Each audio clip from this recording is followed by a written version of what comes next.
हिंजवडी येथे आमदार रोहित पवार आणि पार्थ पवार आले एकत्र। हिंजवडी येथील बगाड यात्रेत अजित पवार यांचे पुत्र पार्थ पवार आणि आमदार रोहित पवार हे एकत्र आल्याचं पाहायला मिळाले। लोकसभा निवडणुकीच्या निमित्ताने सध्या रोहित पवार अजित पवार यांच्यावर आक्रमकपणे टीका करत आहेत।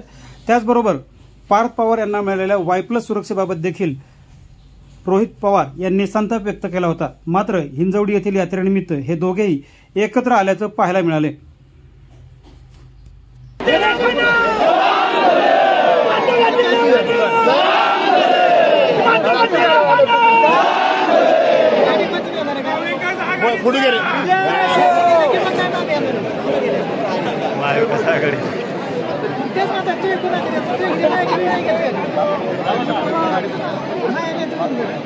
दादा